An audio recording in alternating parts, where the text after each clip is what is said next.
Hello, and welcome to another Infinity the Game faction overview and short battle report series. Today we're talking about Ikari Company. Now this is in response to some comments that have been left on videos asking for coverage of Ikari Company. Thank you everyone who's put any commentary up.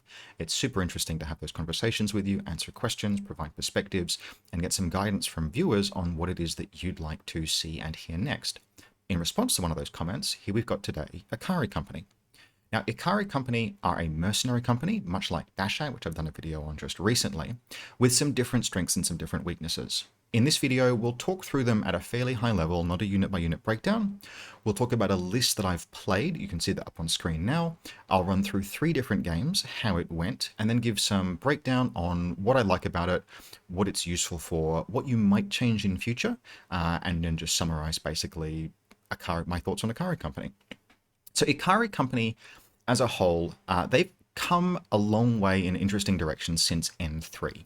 In N3, Ikari Company were the faction that you played if you'd been suckered into buying the Japanese Sectorial Army, only to realize that it was kind of a little bit bad, and you wanted something that was more well-rounded. The big draw of Ikari Company in 3rd edition was the Yan drop troops, which in N3 were excellent. They were plentiful. You would almost always take 3 or 4 of them, and they were basically shock assault troops and expendable warbands in a faction and in an edition that really prioritized those things. In addition, you would sometimes see heavy infantry. You would see the Tanko missile launcher inside the Keisotsu core link was a standout even in 3rd edition of the game as an excellent ARO piece. And then you had basically Rushi and a number of other things to bulk the faction out. Ikari in N3 typically ran a full 20 troops, sometimes 21, and it basically made extensive use of cheap, cheerful warband attack troops. In N4, obviously a lot of that has changed. One of the biggest things is that the JSA aren't bad anymore. JSA are actually an excellent faction in N4. N4 is an edition that not only really plays to their strengths, but the rebalances that have occurred have amplified JSA's strengths considerably. So, among other things, that means that Ikari Company is no longer the place for holding refugees from JSA regret purchases. JSA is really good now, and for all of those people who played JSA in N3, your time has come. Congratulations. Now that said, Ikari Company is still a good, if not one-dimensional, but they're a good if aggressively focused faction. Now they do still have a role as kind of a sister faction to JSA, and it's in kind of the way that it used to be, but with sort of less of an obvious one winner, one loser. JSA is an army now in N4 with really clear and obvious strengths, excellent and numerous heavy infantry, backed up by in particular, the Oniwaban style superior infiltrators. Now, Ikari Company has to give up great numbers. So it has to give up sort of the full, very cheap core heavy link team. It has Wu-Ming Assault Corps as kind of a pseudo option in that respect, but it doesn't have the JSA style, basically full Tanko plus Domaru core. But Wu-Ming are still an option. Instead, and of course, it doesn't have, all it has as far as ninjas goes is generic ninjas, which are mediocre sometimes take profile, the forward observer, the killer hacker being the most common profile, or just the generic 26-point tactical bow. What Ikari Company gets instead is a great deal more varied offensive doctrinal capacity, I guess is a really long way of saying. JSA is Ikari Company is equally as aggressive as JSA, but they're aggressive in a bunch of different ways. And so the big notable things are that they have this core link of Keisotsus and Tankos and Brawlers, which gives you in particular the Brawler. Brawlers are mediocre troops by themselves, but with plentiful smoke in Ikari Company and the Brawler's core linkable MSV2 multi-sniper rifle, the Brawler is credible, extremely long-range offensive firepower, which JSA lacks. You have the Tenko and Daiokai Haris, which is excellent and very cheap, and you can access kind of similar things in JSA. Ikari gets them as well. But then in Ikari Company, you have Scarface and Cordelia, which is an extremely effective, well-costed, multi-role kind of like assault tag with an engineer backing it up at a much cheaper cost than, or at a cheaper cost at least, than the Oyuroi in JSA. But then the other main thing that you get is you get smoke and bikes, and you get bikes that are really cheap carrying smoke grenades. That's probably the biggest difference. It was the biggest difference in N3, and it's probably still the biggest difference next to the Brawler, is the presence of good smoke throwers. Now, the smoke throwers that you use have changed. In N3, you would use Yan-Yans, they're Fizz 14. You would sometimes leave one of them on the table to just impetuously throw smoke at PH 14. However, two things have changed significantly that have adjusted that preference. So now in N4, a ruling has been made that a trooper that deploys using airborne deployment, you do not get both your irregular and your impetuous order. However, if the Yan-Yan airborne deploys, it consumes functionally both of these. If it deploys in the impetuous phase, it does not get its irregular order, which means that a Yan-Yan may as well always deploy using its irregular order.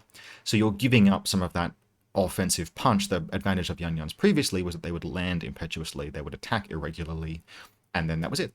They made this great free attack. They can't do that anymore.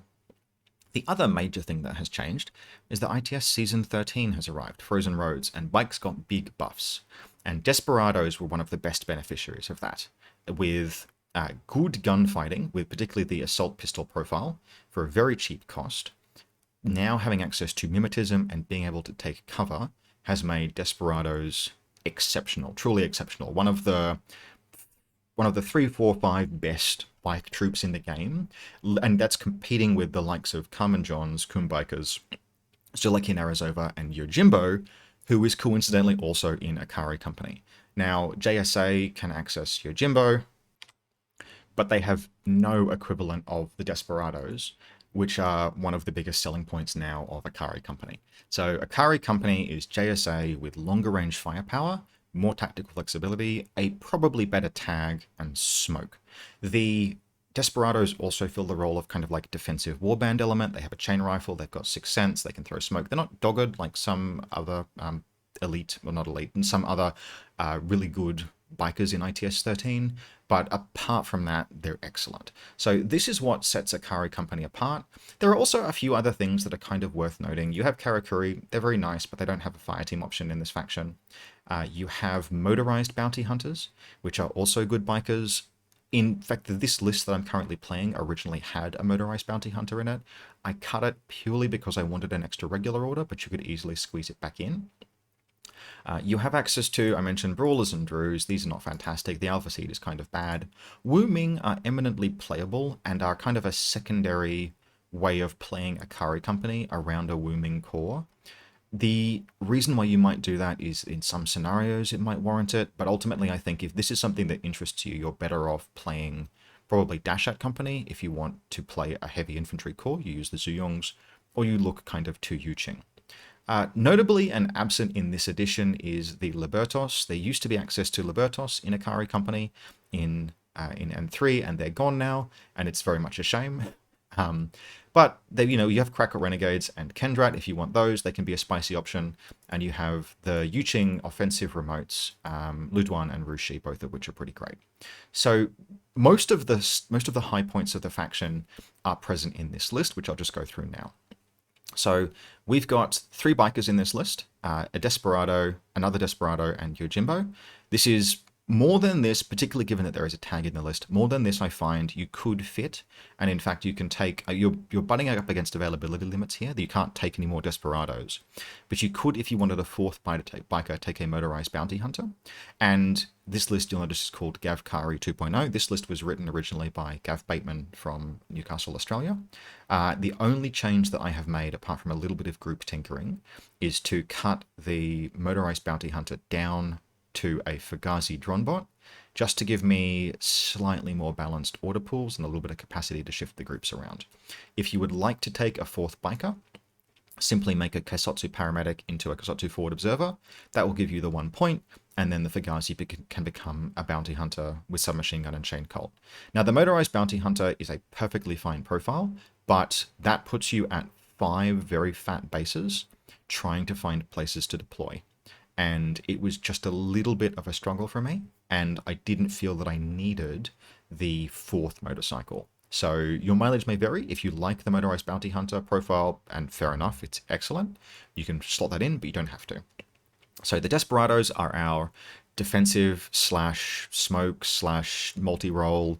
They almost always deploy being able to take cover because I need them to survive and be annoying, and it makes them exceptional gunfighters. They're only BS 11, but they will usually be able to approach in a direction that robs the enemy of cover, at which point they are burst 5, mimetism, in cover, just excellent.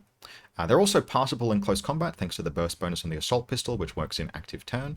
Burst 2, CC21, you'll occasionally find a use for that, for example against high visual mod troops. Scarface and Cordelia are present, and I've gone with the AP Spitfire +1 burst profile for Scarface. The two viable Scarface profiles are the Spitfire and the HMG. Don't ever take the Mark 12, it's bad, for the cost, basically. The rocket launcher is a cool and interesting weapon, but ultimately you want to be you basically want to run a little bit cheaper.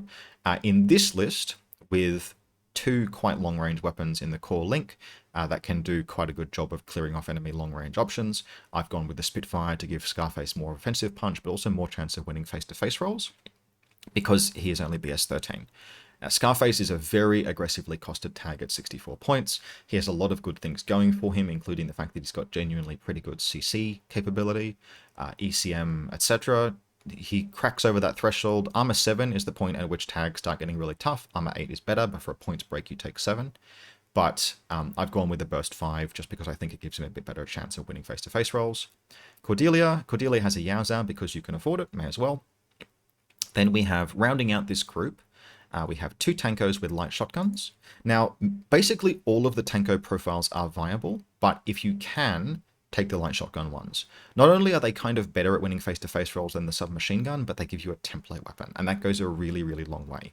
Being able to aggressively move up and threaten burst 3 with the light shotgun, template, or hit mode is a big part of what gives you the most benefit out of your Tankos. So I just accidentally added one to the list. That Haris is rounded out by a Daikai Red Fury.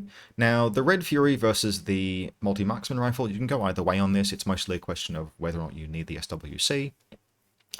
There is a notable advantage to the multi-marksman rifle of being able to not fire shock ammunition, and I'll get to why that's relevant in our battle reports. But either of those profiles is viable. I had the point, I had the SWC, so I went with the burst purely because it gives it a better chance of winning a face-to-face roll. The +1 ballistic skill attack damage on the Daikai does genuinely make a Red Fury into a quite decent weapon. The multi-marksman rifle having access to AP rounds is a little bit more well-rounded, and you could genuinely consider it. It's a matter of personal preference. In Group 2, we basically have a 6-person core link with a Brawler, a Tanko, and a bunch of Keisotsu, including the Lieutenant, and then Desperado and Yojimbo. Yojimbo is an exception to the usual bike rule. I very much like deploying bikes to be able to take cover in Season 13, because cover is excellent, but Yojimbo will often be the reserve drop. The reason I don't reserve drop, say, Scarface, for example, is that his presence is telegraphed. Your opponent always knows that Scarface is coming. Now, they'll have, because Cordelia will be deploying, they'll have a pretty good idea that Yojimbo is coming as well, but it's just a little bit less predictable, and Yojimbo often is the one that can really crack a defense. He will often want to deploy to be able to make that impetuous move, but again, your mileage may vary. It's very close run on that, and especially if you're going second, then 100% just give him cover. So I really like this list, and I think this is just about the high watermark of Ikari Company. Now, you'll notice it is not high on specialists. You've basically got Scarface and Cordelia, and then the paramedics in Group 2. And that is a notable weakness of Ikari Company. Ikari Company are not particularly good in specialist-centric missions. You have to start flexing in awkward things like Pathfinder drone bots, the good old Pan-Oceanian solution, or the 29-point ninja killer hacker. And in a scenario like, say, supplies, for example, that doesn't massively cut it. So Ikari Company is going to want to be playing scenarios like they are Annihilation with extra steps. You want scenarios that you can win or get a big lead on just through violence to make Ikari Company into a good list, into a good faction for the event, for example. So for this reason, I almost recommend Ikari Company as a, second or third faction that you own bits and pieces of because you like the models, and fair cop, they're wonderful, that you can sort of jump into, but don't play as your main, because because if you're playing in an event and it's 3 rounds, and all 3 rounds are like countermeasures, highly classified, and someone has customed back in comm center, just as an example, which was a wonderful scenario, but which Ikari Company would very much struggle in without really specifically building for it. Ikari are outside their comfort zone when they aren't being very, very violent and winning the game that way. But in ground control scenarios, exceptional.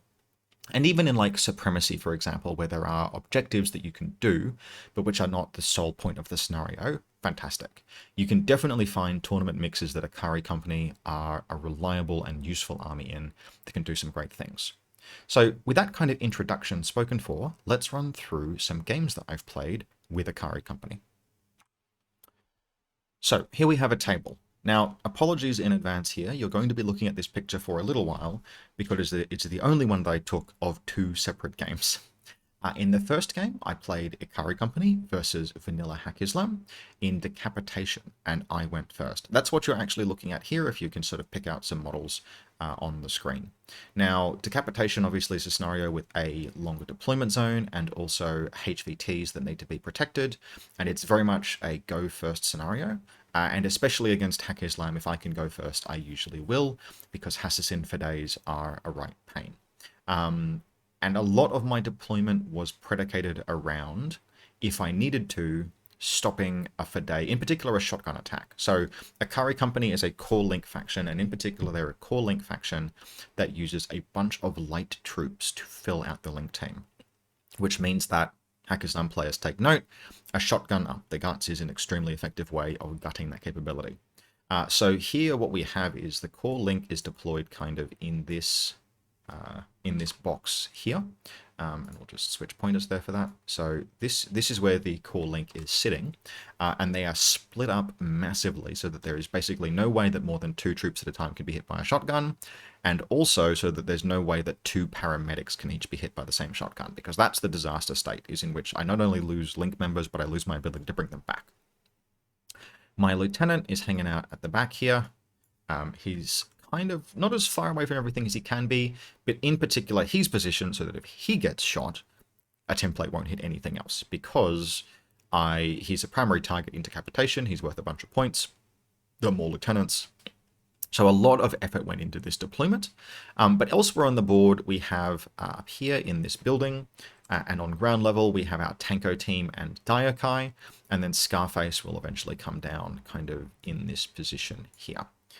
My opponent deployed Haqqislam, which means a bunch of Delamis, a bunch of camouflage markers, some of which obviously concealed hackers, a Barid back here, and then an Asawira Spitfire Lieutenant up here in this building.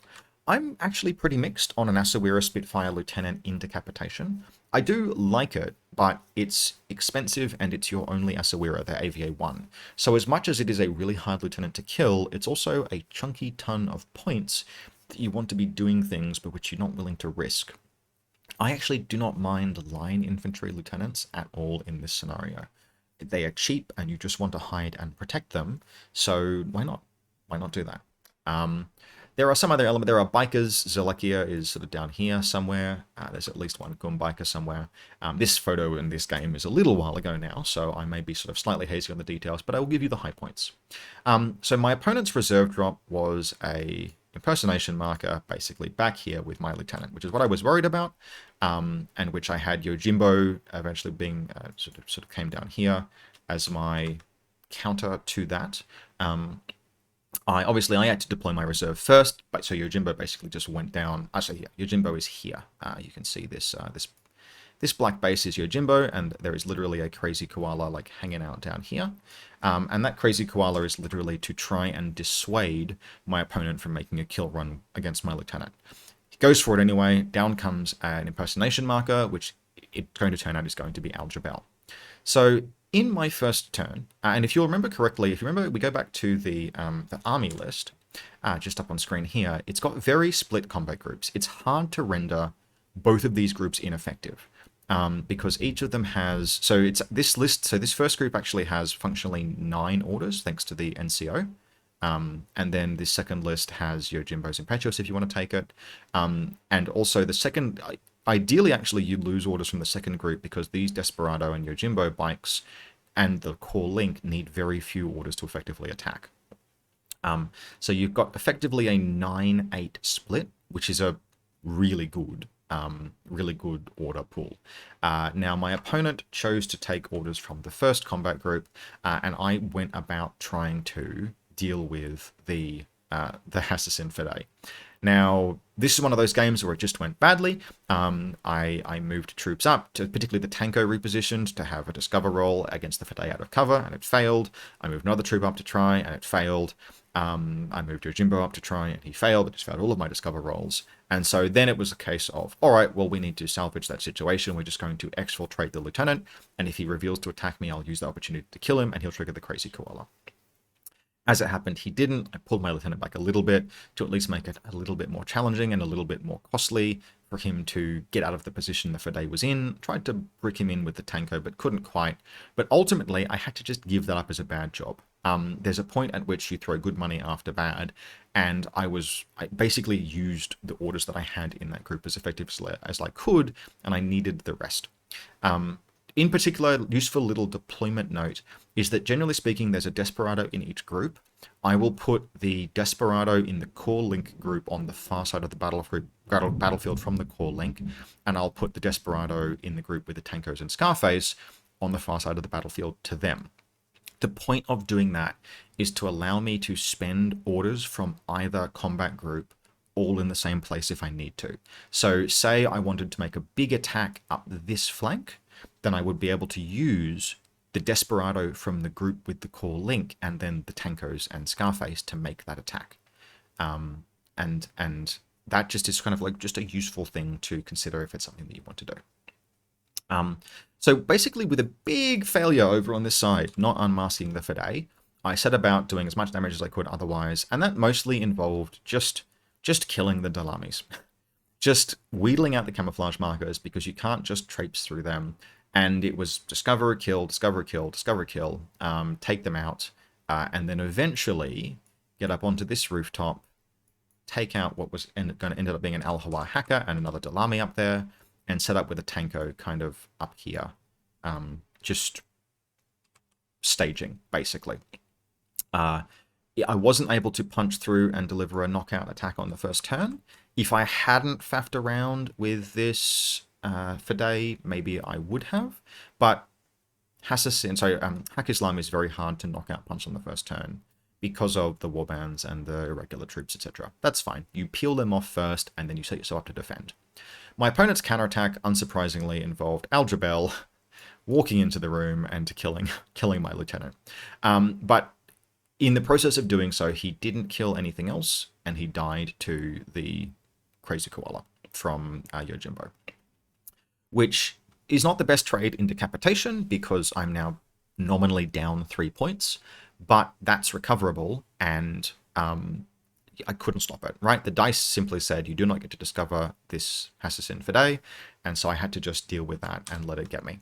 Any more resources would have involved, basically to have any other chance of discovering it, I would have had to give up all of the kills on the protective shield of Dalami, and if I'd done that, I would not have been able to attack the next turn. So you wear it, you wear the lieutenant kill. If this lieutenant had been some kind of a heavy infantry, not that there's an option in Ikari Company, it would still have died to Jabel. Like, this is what I mean. Like, if it had been an Asawira, it probably would still have died, for example. So you just deal with that. But that is most of what my opponent can do. He tries to shave off a few things. He tries to move Zelekia up and some Vikers, but he just doesn't quite have enough steam. I've killed, a few things. He's used orders on Al-Jabel, and I've still got plenty of kind of like intact Overwatch.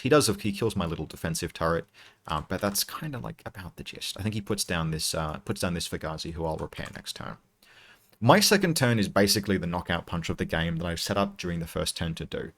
So Scarface is able to use his tactical awareness order to just like pin back Zelekia, who's moved up to here. And then this is a game in which the Tanko team does the bulk of the work.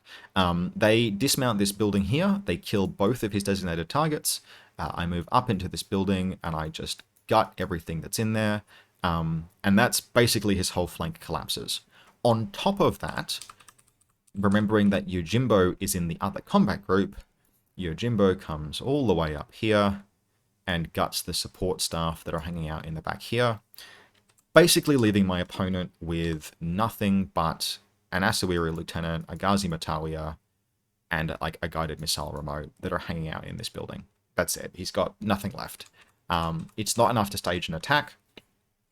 He's well behind on attrition, and he's going to struggle even to get to my HV2s who are hanging out behind this building, because I killed the things that were near them on the first turn. So he has a game go of it. There's no loss of lieutenant, obviously, in Decapitation, but it's not enough. I'm never able to... I make a go at it. I have a crack at his Asawiri lieutenant, but I'm not quite able to push through. Realistically, on my second turn, on my third turn, if I'd wanted to, it's the Tankos come through and they berserk with monofilament. But the game was done at that point. We basically both agreed, because I was so... He had not killed any of my designated targets, and he wasn't going to be able to. That even if a miracle occurred and he got like everything that he possibly wanted out of his third turn, it was still going to be a 7-3 game my way. And at most I could make it a 7-0, which is not a materially different victory. So I just called it. Basically, we called it at the end of just about the end of the second round. Now the second game was very different. For this same opponent, a very good local player by the name of Chris, he pulled out his combined army. We swapped sides. He went first, and we played Frostbyte. Now this was a very interesting situation, because it put me in a situation where I had to play against Ikari Company's strengths, sort of. Now, he plays an incredibly aggressive... He's got an archetypal combined army list. I don't think a ton of CA players play this way, but he is all in on Rassiat and Speculo in both of those in the list, and an Octave if he can fit it. The list looks very thin when it deploys, but those pieces attack really efficiently because they're just in place to attack as soon as they arrive. A Rassiat needs relatively few orders, a Speculo needs relatively few orders. It was a rough game, although the end score was kind of all my way after a certain point. So in this case, I'm deploying on the right side, and my core link is all kind of deployed here, with a single decoy Keisotsu Lieutenant up here that I'm kind of hoping he goes for with his Speculo. Scarface is hanging out down here behind this building, and there are bikes and stuff, etc. Now I make the Tanko team is kind of in this space here. The only notable thing in his deployment zone is like Bit and Kiss, a bunch of remotes, a bunch of Tagers, some Dadarazi, it's like all of that chaff, and he has a Chironted HMG Lieutenant, who I will skirmish with the entire game and then never kill, because Chirontids are tough and excellent. Now he deploys his Speculo as his reserve, facing down my decoy Lieutenant, and I deploy Yojimbo with the Crazy Koala ready to catch her. This is kind of as good as I can do. I can't make Yojimbo my Snow Ops because he's a regular, but I do make Scarface my Snow Ops. It's kind of the best choice. I could make it one of the linked Samurai, but then you lose Tactical Awareness Order. So his first turn, and this first turn is a nightmare. Every Tiger creature basically makes its dodge. There are a couple of kills. I have like snipers and tankos set up to do as much damage as I can, but they all just kind of like just about get through and just about get to the right place. And more importantly, the Speculo as her first order just dodges the Crazy Koala and then moves in and kills my Kesotsu. And then the remainder of the turn is an incredibly knife-edge run by the Speculo on Scarface. Now, she's by no means a sure thing kill on Scarface. He's not bad in melee, but she is likely to win. And if she kills him, the game gets very, very hard because he has a lot of points and a lot of orders because he's Snow Ops. He's also my best specialist for pushing any button. What saves me, ultimately, is 6 cents on the Desperados, which let them dodge when she's moving around in their zone of control. And they body block like champions. It's right down to a knife edge. I actually end up losing the Brawler Sniper just to slow her down, because I'm not willing to wear the risk of her getting to Scarface. Between them and the Desperados, They are stopped. She is stopped. She goes unconscious. She regenerates, and I have to kill her in my next turn. But I do, and I kill her with the Red Fury free biker that you get in the scenario. Most of the rest of the game on my part is spent kind of struggling to make contact with Combined Army. And it is a showcase in one of the weaknesses of Ikari Company, which is that a hacking network is a challenge. Now, the Tanko and Daiokai team are well served by the fact that they all have stealth, but you have to break stealth to attack. And if a repeater is a flamethrower, for example, that you are trying to destroy, then you're going to open yourself up to, for example, Oblivion AROs. And he's got Bit and Kiss. And I have a suspicion there is at least one other hacker somewhere, although it's been a while since the game was played. I don't remember exactly. I think there was a shrouded hacker somewhere. So it would have been 2 AROs, Oblivion, Carbonite, Spotlight, what have you. And it was just a bit too much to punch through. I would clean off what I could. I could damage what I could. I ended up in a situation where the bulk of my army had kind of relocated to here, and that was Scarface and the Tanko team. Scarface had pressed one of the buttons and activated the heating area for my deployment zone, so those models wouldn't die. And of course, Scarface and the Tanko and the Daiokai are all tanks or HI, so they're not affected by the Frostbyte zone. But they were never really able to push out and deliver a really punchy blow.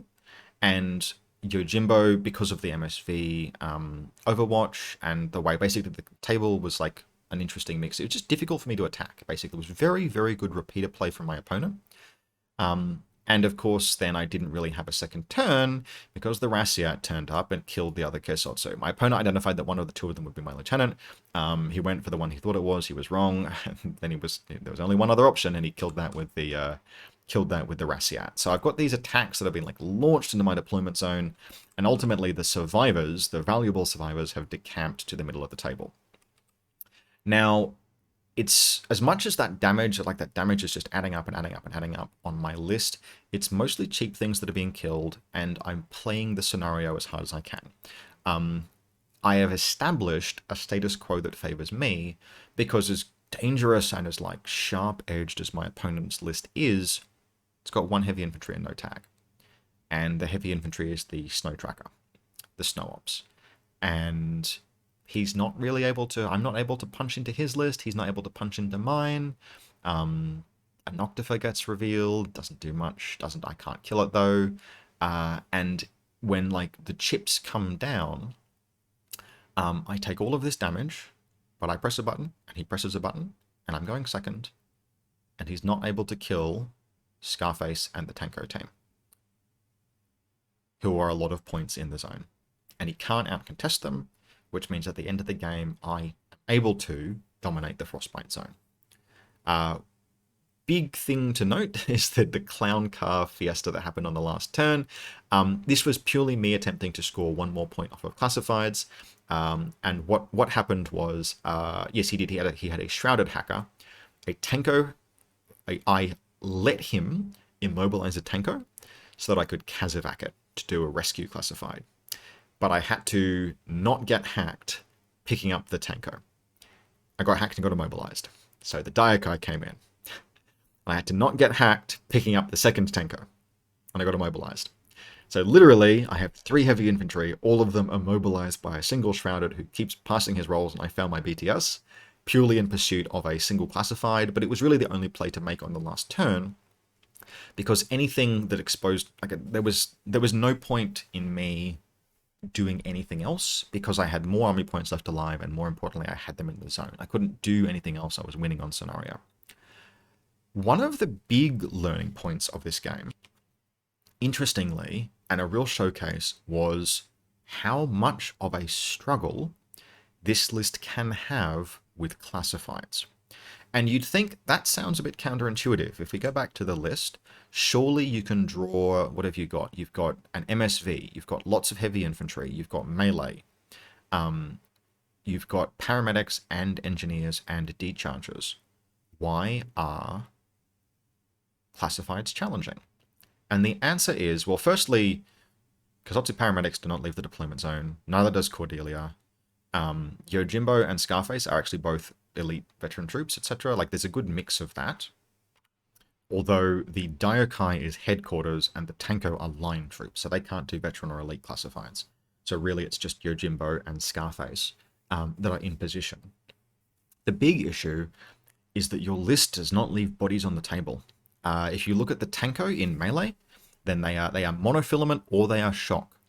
The Daiokai is DA and tends to kill things.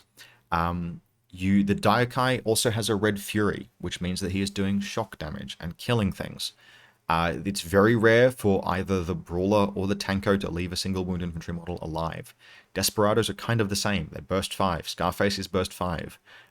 This is not necessarily a problem, but it means that if you are trying to do coup de grace or the extract the brain classified in extremis recovery, or even just want to do things to people's bodies, which is often what you just kind of have to do in classifieds, you can't do them with this list, which is an interesting problem to have. So remember that if you draw, for example, extreme prejudice with this list, actually seriously consider whether or not you can do it, because your Tankos, who are going to be the models that are most often in position to execute someone, will kill those someone's dead more often than not. With that said, let's jump into the third game. So now this was played against Spiral Core, and we were once again playing, I want to say, Decapitation. No, I tell a lie. I've just noticed both the unhappiness templates and also all of the objectives. We're playing Frostbyte again. So yes, that's right, because we can see here 1, 2, 3, 4, 5, 6, etc. objectives. And I remember this because I have gone and chucked my stupid Frostbyte zones just in this corner where they can't hurt anybody. Sick of them, and I don't like them. So in this scenario, in this table, there's some big high ground on the center with a pathway in particular through this building or up and over here. There's a walkway that will take you around this side. There's a long road up here, and there's a road up the side. So there are a whole variety of paths toward the enemy deployment zone, but then deployment zones themselves being kind of covered. My opponent is playing Spiral Core, and this is Ed from Canberra. He's probably the best Spiral Core player in the country, and is pretty fearsome. And he's trying something out here. He's trying out diggers. And of course, one of the first things that happen is that we get an armor 8 digger on the table, which I'm going to have to deal with at some point over the course of the game. There are the usual mix of helots, and I'm not even going to run through his deployment because it's Spiral Core, and I could tell you what model was on the table, and it would not matter because sooner or later everything is going to be revealed as a lie. But to note, Nima Sitar is here and Tricore linked with both a mate and a bomb, and a Greif operator comes down back here trying to be annoying. But in this scenario, and this time, I have first turn. So immediately what happens is that the Daiokai comes back, and a Tanko takes a little bit of doing. I think I fail one discover roll, because of course I do, on 16s. But ultimately, a Tanko steps on the Greif operator's neck, and an attack run begins. And this unhappiness zone here is no obstacle to Yojimbo, who has deployed under this bridge out of the camera. Thanks very much, Yojimbo, and is impetuous, because Bike's got multi-terrain this edition, this season, and he comes up here like a fucking hurricane. Basically, panic revealing. Eclipsos reveals here to try and stop him. I drop some smoke, blah, blah, blah. And the Daiokai comes out to put many bullets into the Eclipsos, and I think it takes literally the entire rest of the Daikai's actions. It may even have been Scarface that ended up making the long trek over here to do it, something like that. But Yojimbo's way is clear after a lot of work against this Eclipsos, who, by the way, gets killed by the shock ammunition of the Daiokai, which means I can't do a classified on her, which is going to be relevant later on. But Yojimbo comes up here, drops some smoke. I am immediately confronted by an Eraser ARO because I haven't paid close attention, and I think I managed to survive that, and I get out of it. He gets back out. He realizes the mistake that he's made. He drops a koala down, gets the smoke down, stealths up, and he just yeets up over this ladder. Now, at this point, it really should be noted that when my opponent was deploying, he had seen this ladder here, and he'd kind of missed this ladder here. And so his defensive setup didn't account for an attack from this angle, which meant that when Yojimbo crested the ladder into melee here and could double nanopulse his entire link, he'd kind of been assuming that wouldn't happen. There's some mad, furious dodging, but it doesn't go far. Like there's some triage situation, face-to-face roll. Ultimately, Yojimbo dies, but he kills a Kriegel agent that will end up being Ed's lieutenant, and Frostbyte has loss of lieutenant. So not only does Yojimbo just do a bunch of decent work, but he kills a pretty key target. He kind of just randomly manages to find and kill a lieutenant in Spiral Core, which does not happen particularly often. That sets the tone for quite a bit of the rest of the game. Spiral Core don't want to be on the back foot. They have a very kind of like delicate offense. They have good pieces, and in fact there's a Keelsan that will make its way up here and fight many things. But it's all just, you don't want to be wrong-footed at Spiral. You want to be wrong-footing people. And this list, Ed's trying some stuff out. He's actually very good with the Greif operator, but like he'd like to be going first. He'd like to be doing something aggressive with the Greif to set the tempo of the game. And then with me having to have the onus to try and do something about these attacks, falling back behind the helots. So this is a situation that just doesn't quite work to the game plan he wants to play, and my aggression is really carrying me. The death of a Tagma sniper up here also means that he's left really with just 24-inch range guns, which means that this Tanko missile launcher and this Brawler sniper are going to be pains for him for the entire rest of the game. Now, there are some game efforts from including the Armor 8 Digger, who goes like 5 or 6 orders with Scarface on a subsequent turn. And of course, the Keelsan does a really good job.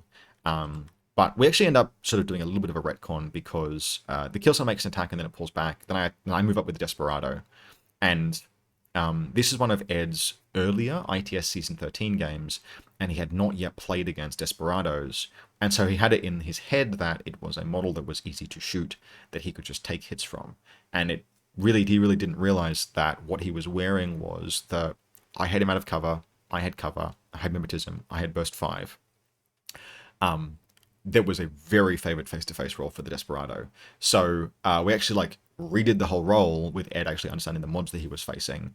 And the Desperado survived, but the Keelsan was wounded, pulled back into cover, etc. But basically, Ed is going to spend a lot of this game really struggling to push through and kill anything other than expendable pieces. Ultimately, all of the bikers will die.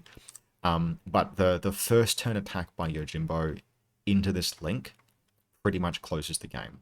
For a lot of the rest of the game, the Tanko and the Daiko team are doing great work. Scarface pushes this button and then hangs out in here. He'll go impetuous because he kills things. But Nima is never really able to recover the situation. I'm not able to massively push through the helots. I make some attempts. But to be perfectly honest, I really should have just played this almost a little more passively. Just kill things that I can see and pull back to be as defensible position as possible. In particular, once the Keelsan dies, I have many more points worth of heavy infantry than he does. That said, I like this as a spiral list for Frostbyte because it has the Keelsan and Nima and the Diggers all as HI, which realistically is about as many good heavy infantry as you can put in a Spiral Core list. Diggers compete with Chaxes. I'm talking about Spiral Core now, but bear with me. Diggers compete with Chaxes as like corner guards, but they're HI in this scenario, and they have some offensive utility, so I quite like them as an addition. But ultimately, the first turn damage I do to his force really backfoots him.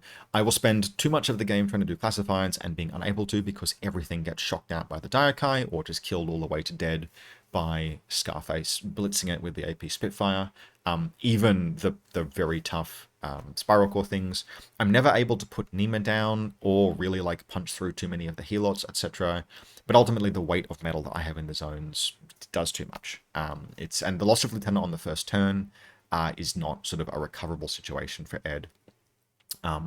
and that's the game. So those are 3 games with this Gavkari list. Thanks again to Gav Bateman for writing it, and then I very lightly tinkered with it.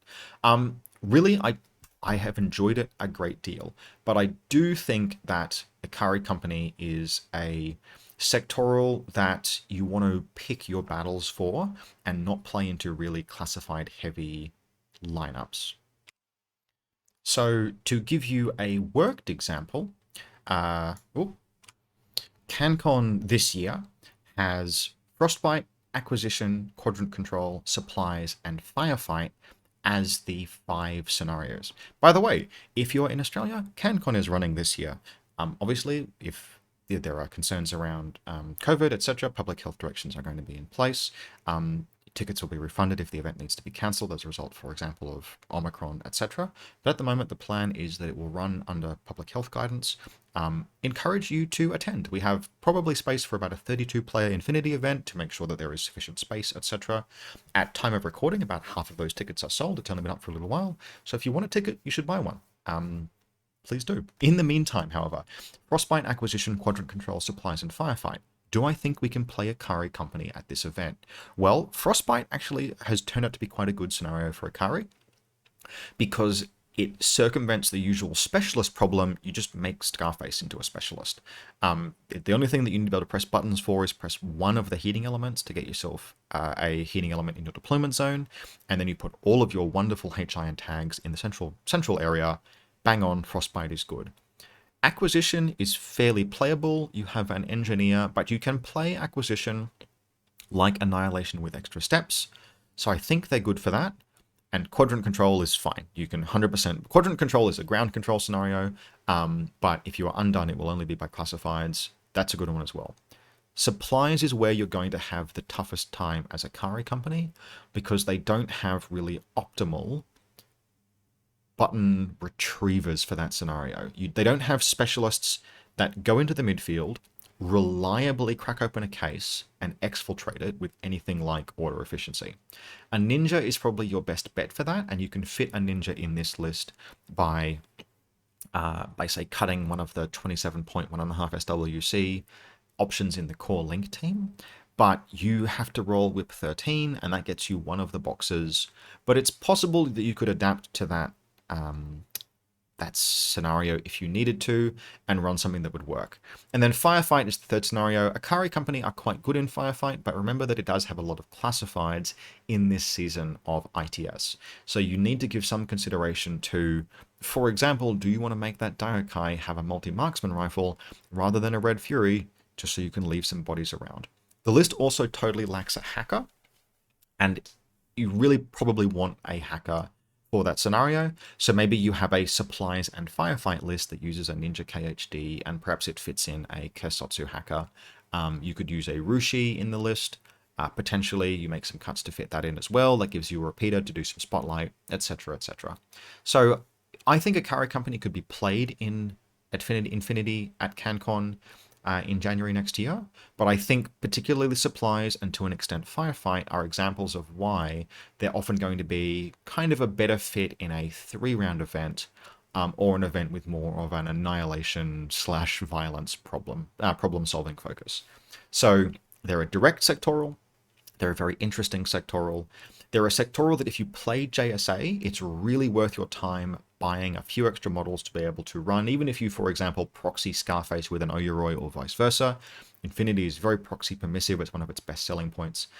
So you really only need one model. I've got, you'll see in some of those pictures, a single Yuching tag, which I use for everything because I like it a lot. But it's great. It's a great way for a JSA player to get some flexibility and to get to play with smoke and snipers and etc. So overall, Ikari Company are a great faction, but you do need to be cognizant of their limitations. This list, I think, is probably the best list that I have played for them, and everything else, anything that you're doing otherwise, is probably going to be compromising on the efficiency of this list to meet a scenario obligation. So bear that in mind. This has gone 3 rounds with some very strong opponents, and it's won all 3 of them. So I cannot say it's an underperformer. It's an excellent performer, but be aware of the limitations that you're playing into, and be prepared. I think the functional motto of Ikari Company is be prepared to embrace violence to solve your problems, because it is the best tool that they have for victory. Hope you've enjoyed this. We're wrapping up at about 50 minutes now. As always, please leave a comment if there are other things that you would like to see. I've been giving some thought to Hassassins or vanilla Haqqislam, but in the run-up to CanCon, it also would behoove me to get some combined army practice if I feel like playing them. So combined army might also be on the cards, but I've done some combined army content already, so let me know what it is you'd like to see. Otherwise, hope you enjoyed this and stay tuned for more.